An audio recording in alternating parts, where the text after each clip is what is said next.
So thank you so much again for inviting me to speak at this wonderful conference. And thank you for the kind words Sanskriti spoke about me. I don't believe everything she says, but uh, thank you nonetheless. Um, also, after hearing Professor Paul, it's very interesting that what he says is exactly what my talk is going to address, some of which he's preempted, obviously. But no matter, I'll try my best to make sense of what he's posed before us. Um, there's no gainsaying that populism is a very popularly used term these days. But what does it mean is not very clear. We use the term for a variety of things, variety of phenomena, uh, to the extent that we somehow equate Brazil, USA, UK, Hungary, India, everything into this term, this bundle of all populism. Also important to recall here is that uh, we don't limit ourselves to the use of this term to contemporary times. We talk of populism in the Peron, we talk about the Gandhi's populism, we talk of Jacobin France as populist.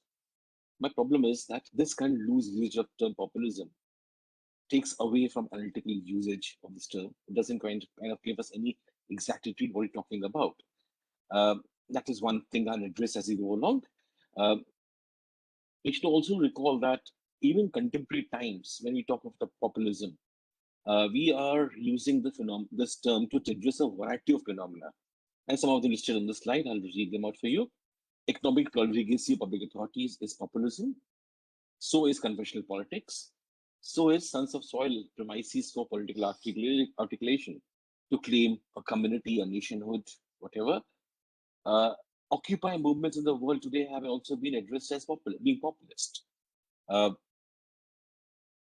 Similarly, we also have a situation where the whole phenomena of political mobilization, which led to the Aam Aadmi Party government in Delhi, the Anna Hazare movement in India against corruption, is all being labeled as populist. And of course, the elephant in the room always remains a 3-decade-long popular mobilization by BJP, leading to its electoral victories in 2014-19, has been called populist. Now, the problem which I'm faced with is what ties this together? Clearly, there's a sense of something happening which is very quite diverse in terms of what uh, is being labeled as populist. What ties together is something which you think about, because clearly economic profligacy of public authorities is not the same as sons of soil policies. There's a different political phenomenon you're talking about. And similarly, you can go on and think about the disconnect between the variety of phenomena we call populist. More importantly, to my mind, in the recent past, the use of term populist reflects a liberal angst about liberals, and as Professor Paul had mentioned earlier, there was a time when we thought that liberal democracies had won the battle of ideas. Well, the victory was declared far too prematurely, I believe. Uh, but nonetheless, that was the dominant public consensus. That is not quite the case after 25, 30 years of practicing what was supposed to have been done. Uh, the liberals around the world are anxious about a simple thing, and it actually reflects a quite poorly on the liberal thought, that the liberals are concerned that illiberal masses are being mobilized on narrow planks of xenophobia and internationalism to elect governments which are populists. And that is there's a sense in which liberals use the term populism. The problem I have with it, of course, is that if masses are illiberal, uh, what does democracy mean in that?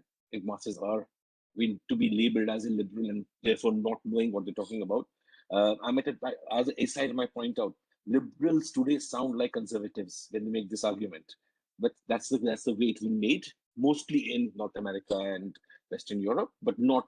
It's becoming much more popular amongst the educated, aspirational middle classes of India as well.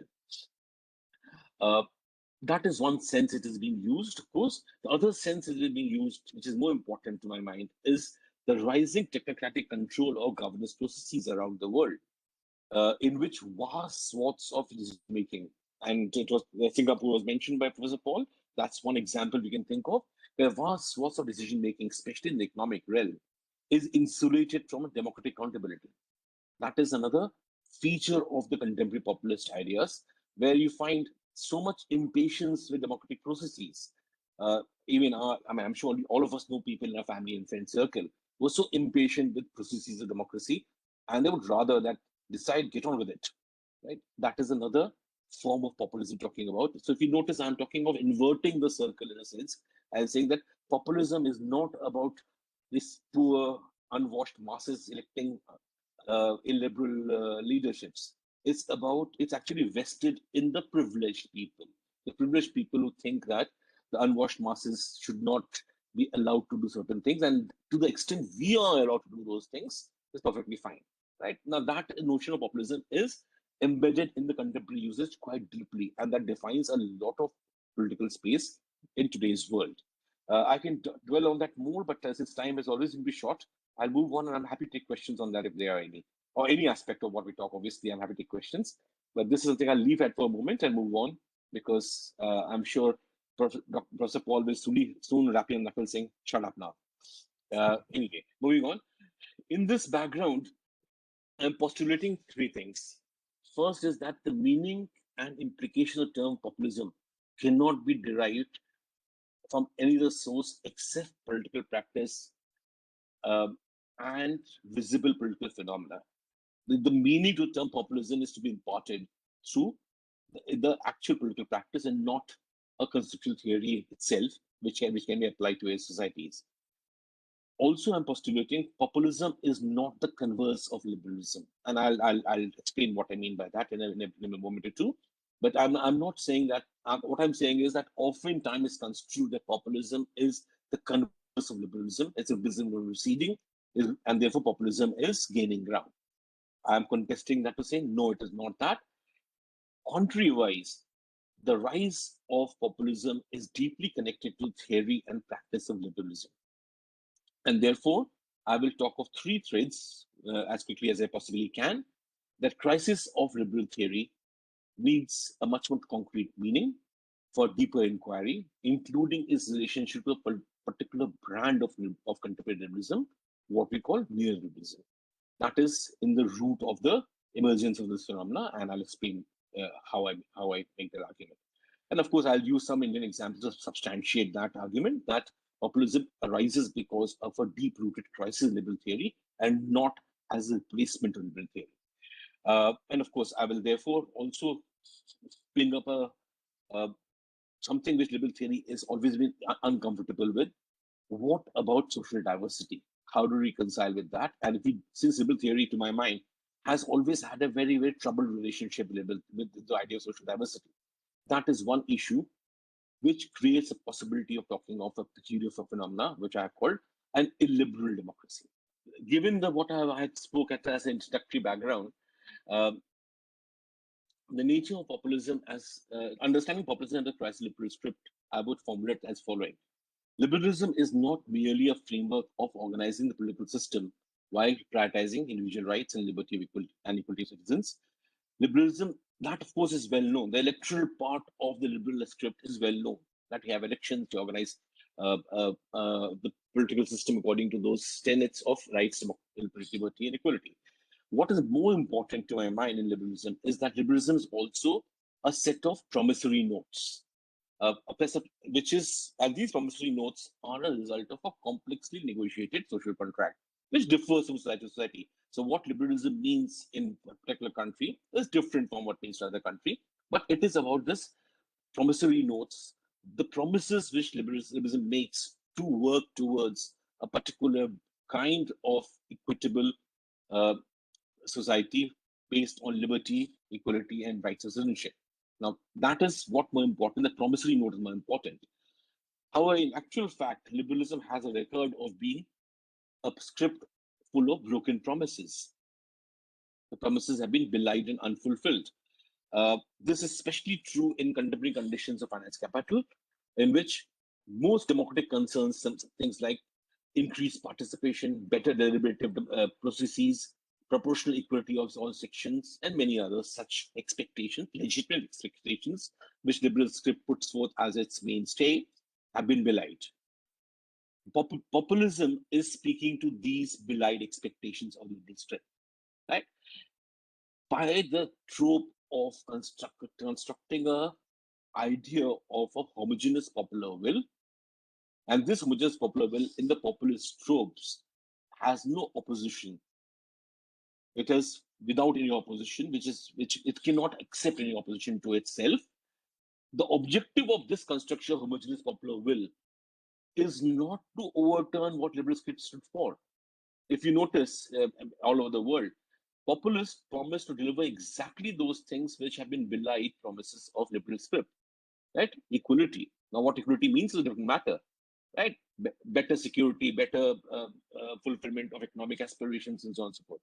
So it is this peculiar kind of situation which gets constructed, in which is homogeneous popular will of populism is construed towards delivering a the same belied promise of liberalism.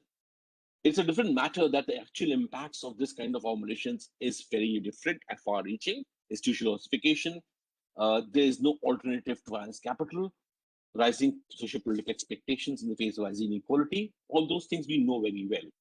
Now, why is it that this is possible? Why is it that liberal script can be so inverted to actually become the reason for the rise of populism? The reason is that we have very rarely been conscious of what is the nature and character of modern liberal democracies. Right? And I have put down a quote there from Chantal Mouffe, which I'll not read, I'll just find it and quickly explain and move on. When we say we're talking about modern liberal democracy, what is modern about liberal democracy? We've not quite clarified that question. The issue here is that liberal and democracy discussed between two different theoretical traditions have been constructed and we presume it to be the same or connected together. That's not quite true. The idea of democracy, which is mostly about popular sovereignty, rule of law, and the symbolic framework within which democratic rules exercise, comes from an entirely different tradition of thinking. Whereas liberalism, with its substantive focus on issues of human rights with respect to individual liberty and many rule of law, defense of human rights, and so on, and many other things which come out of this idea of liberalism, have a very different tradition, a different kind of origin of thought.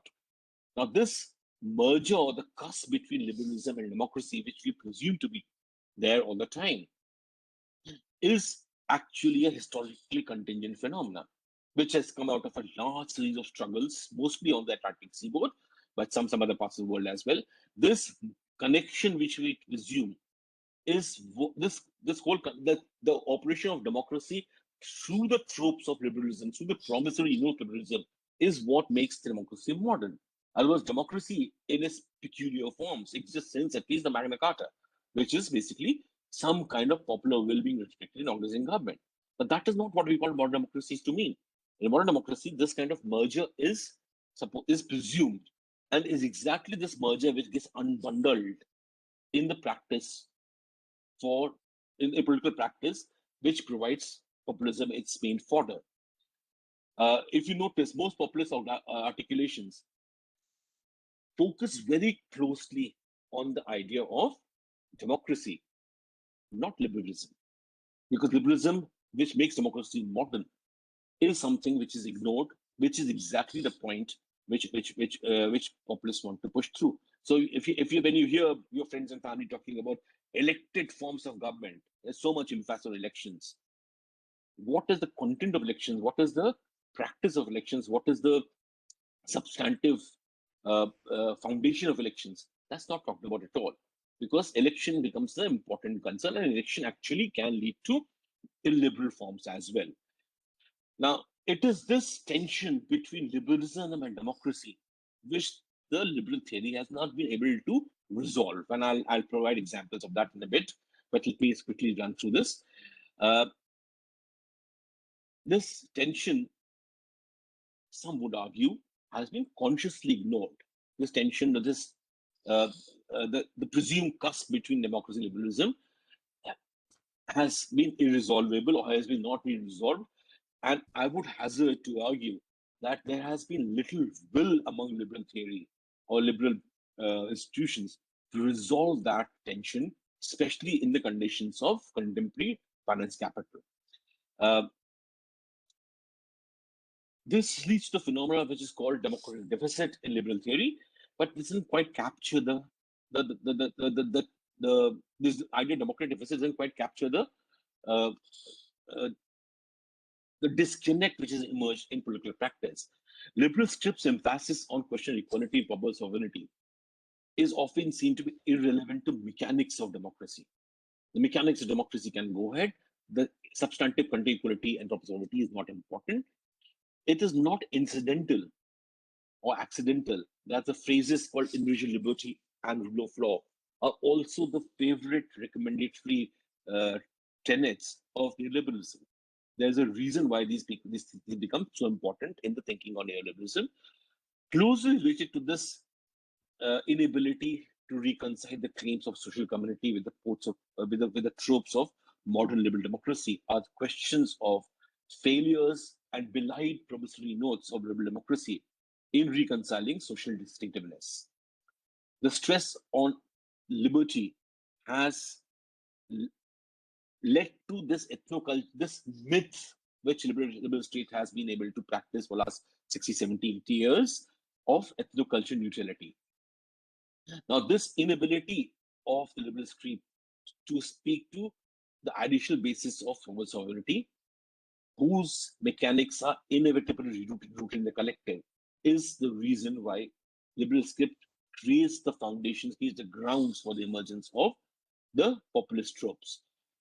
Now,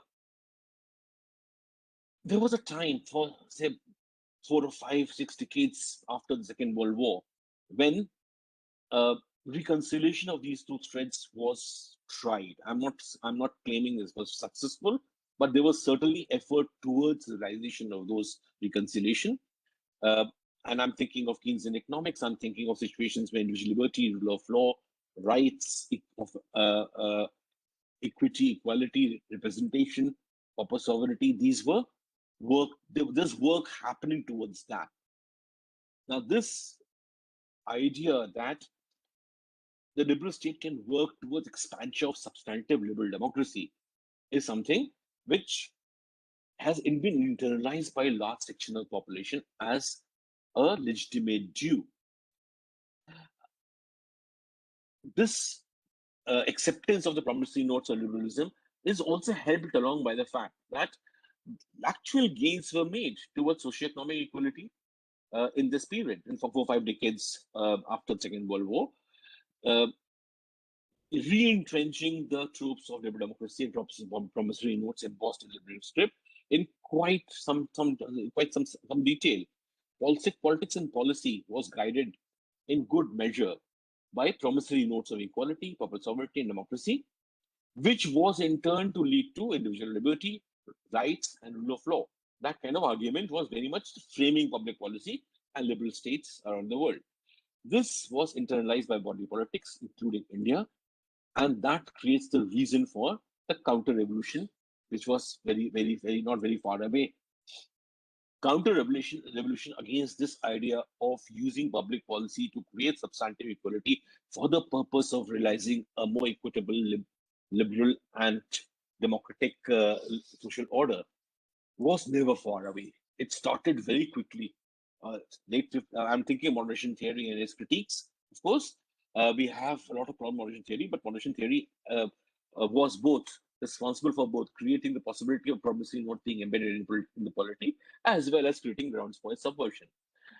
Counter-revolution against this kind of idea of creating a socially negotiated cusp between liberalism and democracy was never far away. It was very much uh, uh, uh, embedded in the script itself.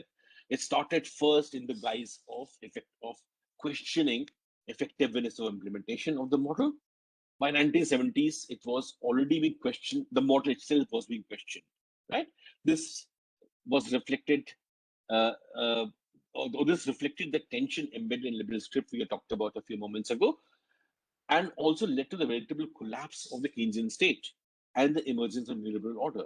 So counter-revolution against that kind of pursuit of substantive content liberal script was very much in the making since the Second World War, even though much of the policy was geared towards realizing some of the promises, not all. The resultant shift in politics and policy led to prioritization of methodological individualism under the guise of neoliberal policies and models. an unabashed pursuit of individual rational interest, buttressed by individual liberty and a notion of rule of law. I'm not saying that it is the rule of law or notion of rule of law embedded in that. This had very large impacts on liberal politics. The promises of equality and popular sovereignty discarded at the altar of market efficiency. The whole pursuit, the promises of liberal script of equality and popular sovereignty was discarded because of economic efficiency became the most important um, concern.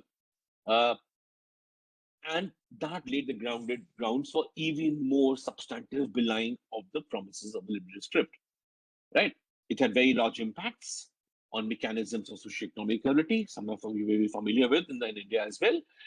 It had a more fundamental uh, um, impact in terms of the basis of political community on which the notion of popular sovereignty was premised was subverted. Uh, it is not accidental that political assertions claiming recognition of as justice for unique social communities grew manifold in this period. It was this subversion of the substantive promises which lies in the root of manifold demands for recognition of social difference. And if you think about mapping it historically, it is since the 1980s that India has seen a very large number of such mobilizations, which we can talk about separately. Populism needs to be embedded in this frame. It needs to be contextualized in the political economy of liberal script and also differentiate, and this kind of approach to populism differentiates it from similar such phenomena in other historical episodes. Therefore, the contemporary phase of populism must not be conflated with ideologically popular mobilization in other temporal and geographical contexts. How much time do I have left, if I could ask?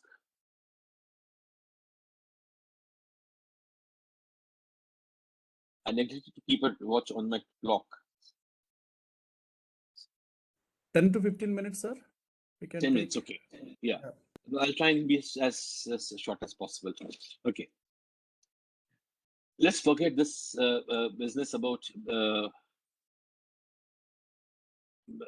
see what the argument here is that the liberal polity in India was self-conscious towards expansion of equality and status of states and opportunity. And we can't argue no strides were made. We can't argue that nothing happened on that count, right?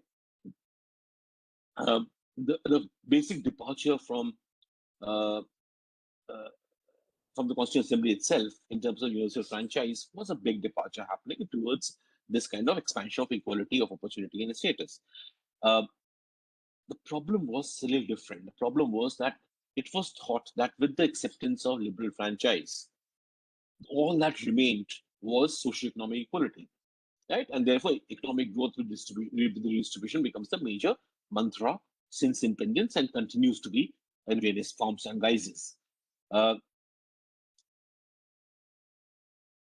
The big departure we start, and this continues, and this is much more fine grained, but I don't have time to go into that kind of detail. But it's only from 1980s that we find that the shift to neoliberal policies because of the collapse of Keynesianism and because of a variety of reasons we can talk about, by and large, there's the record of Indian state towards trying to create more substantive socioeconomic equality, which was much better. Now we are used to saying nothing has happened in the last 60, 70, 80 years.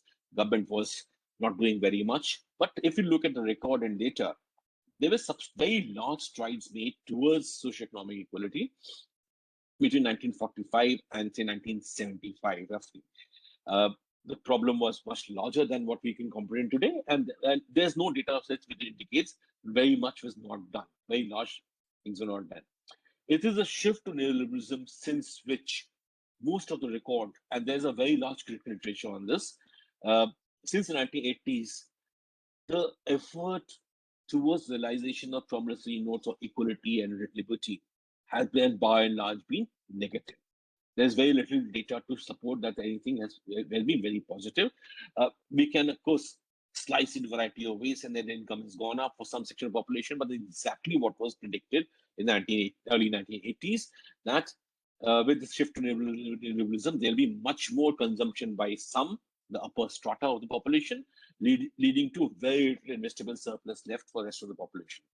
It is this contraction of surplus for investment for the rest of the population which creates the problem of taking away the promissory or work towards the realization of promissory notes, which I mentioned earlier.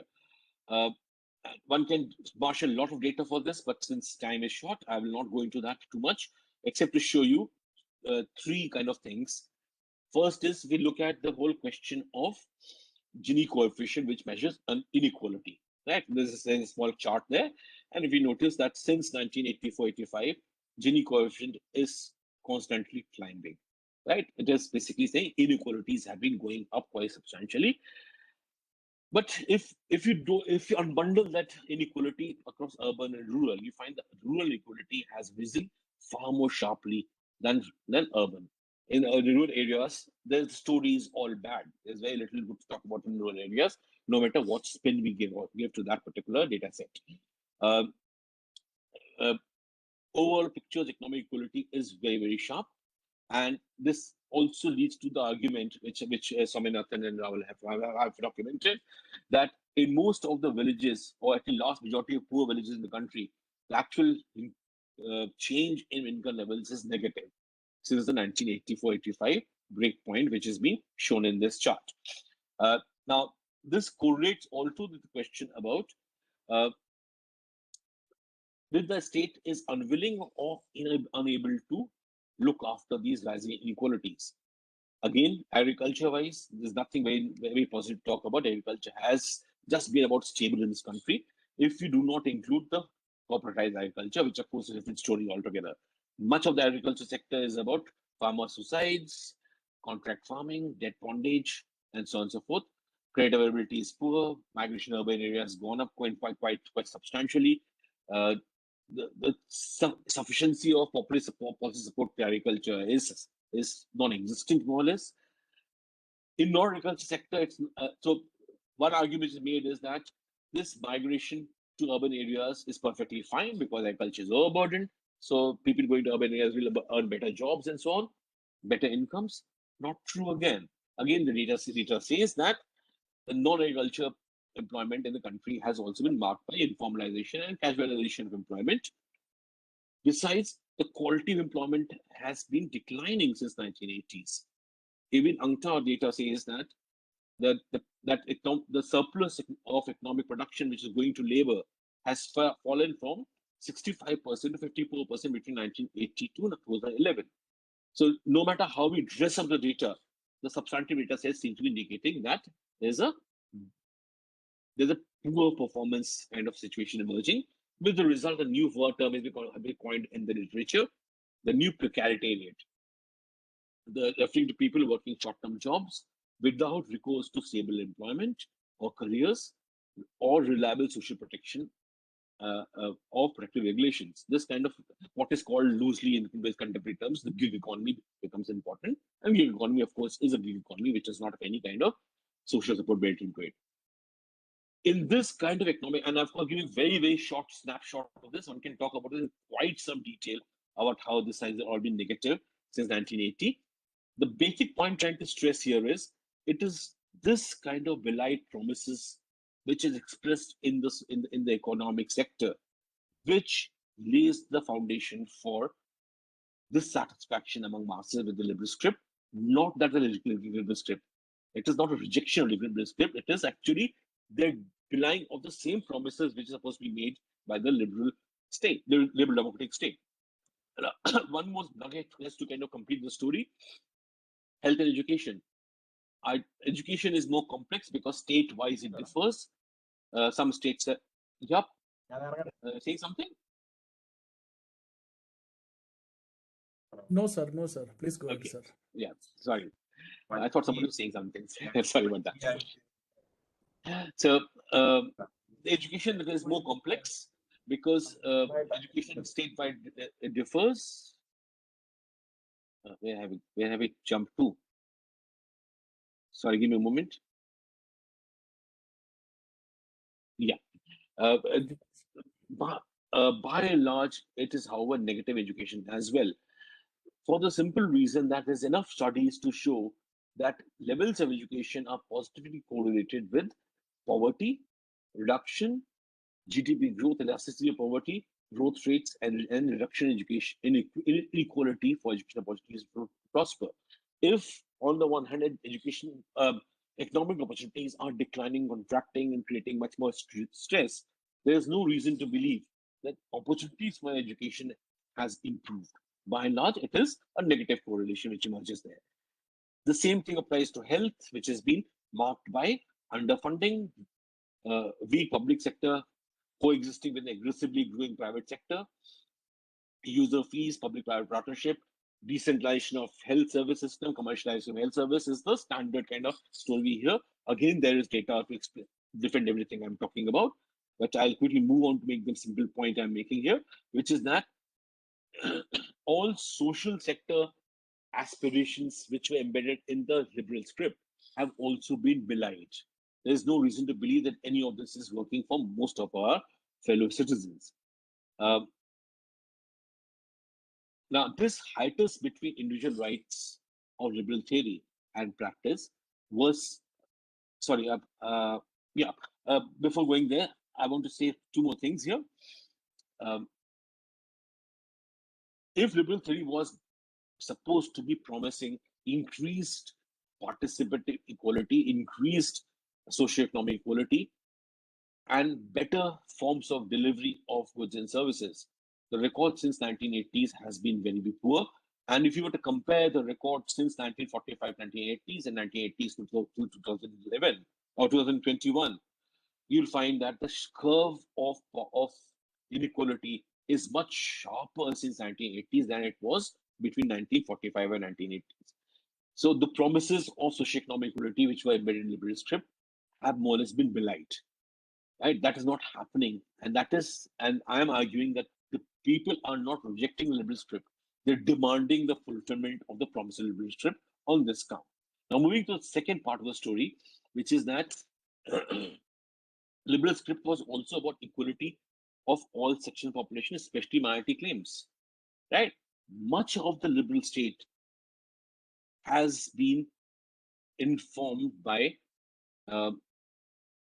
its inability to understand this whole question about social diversity or what can be done, right?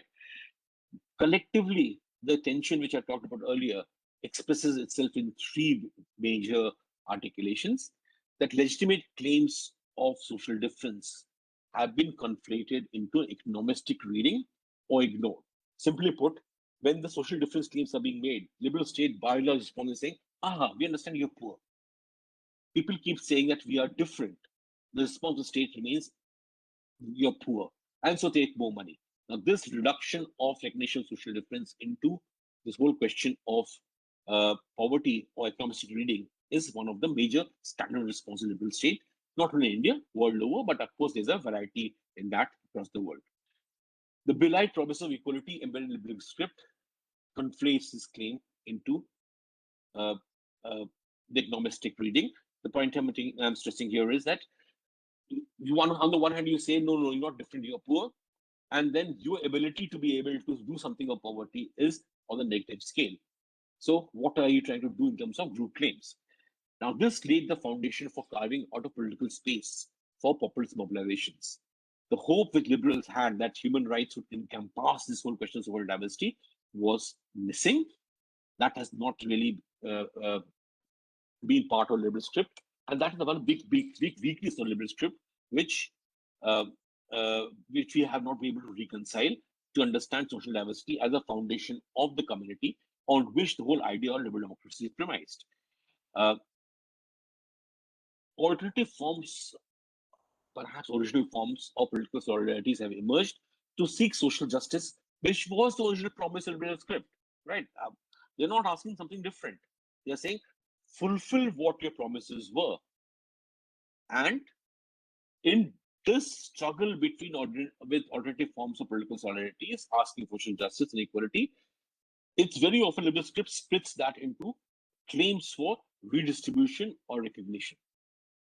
Now, Pace Nancy Fraser, I'm arguing that this is a false dichotomy being created. That you either think about poverty eradication or of employment and health and education, or you think about recognition of social difference. It's important to be able to stress that both these claims of recognition of social difference and claims of redistributive economic justice are conjoined together. What Nancy Fraser calls, we have to adopt a perspectival dualism rather than a conflation of some things into economic, uh, socio-economic justice or socio-cultural justice. And oftentimes, as I mentioned a moment ago, liberal state is uh, unable to understand claims of social recognition and confines them into economistic reading. Right now, this thing happens only because we do not recognize the co-equal nature of these two claims, both of which are demands for better representation in the institutional forms of liberal democracy. Right. Um, it is this claim for better representation in institutional forms of liberal democracy which has been also subverted, which has also been belied in the last 40 years or so.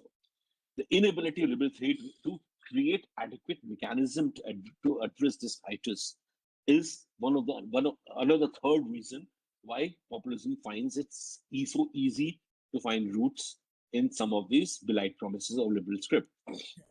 2 minutes more, Uh, sir. 2 minutes. 2 more yeah, minutes. just Maybe coming to a minute. 2 minutes. Yeah, a minute or so. Now it is this kind of uh, problem which creates a variety of forms of claims on liberal justice or social justice under liberal script, all of which invoke the same promissory notes of liberal script which was promised to them in the past. And I have a typology here which I'll ignore for the moment. But moving on quickly, uh, the deep impact of uh, allowing these kind of claims of social justice fester creates a condition in which liberal script has created the ground for its own subversion. Right? This engenders autonomous forms of imagination of this community striving for recognition. The fracture of the community from the imagination and promissory notes of liberalism lies in the belied promises of liberalism. I've already explained that. I can explain again in the questions. Uh, it's only a small step for these autonomous and alternate forms of imagination of religious community to aspire for recognition for what would be seen by them as larger, arguably non-liberal forms of political process, that of populist politics. It's not accidental that the syntax of populist politics invokes uh, this, the same tropes, the same ideas, the same language which political recognition has been invoking with the liberal script for 40 years or so. Overall, the political process no longer engages with the promises of the political script because of this reason, that of equality and freedom. However, popular aspirations for the promise of liberal script has not been surrendered. Contrarily, the democratic forms of the same liberal theory, the democratic forms that the same liberal theory instituted has survived. It's another matter that the same political forms are deployed in pursuit of not liberal equality, but the paradox of an illiberal democracy in pursuit of promises of liberal theory. Now, this is a paradox in which populism operates. Now, I can't come to a conclusion for this because it's some phenomenon living through, but in lieu of conclusion, I'll just make 2 points. Popular support for populist forms is not a rejection of promises of liberal theory. On the contrary, it's pursuit of belied promise of liberalism through the paradox of illiberal political expressions. And that's one. Second is, populist articulations is unable to ignore the premises of liberalism. Political, economic, socio-cultural equality in processual and institutional forms of democracy is still what is, to my mind, falsely, but the same thing is promised by illiberal forms as well. It's a false promise, I would concede, but that is the strength of liberal theory, which we have to think about and recapitalize on. The substantive formulations of such promises are conflated with the minimalistic, non-substantive trope by which the process of populist politics operates. I'll end there. Thank you so much.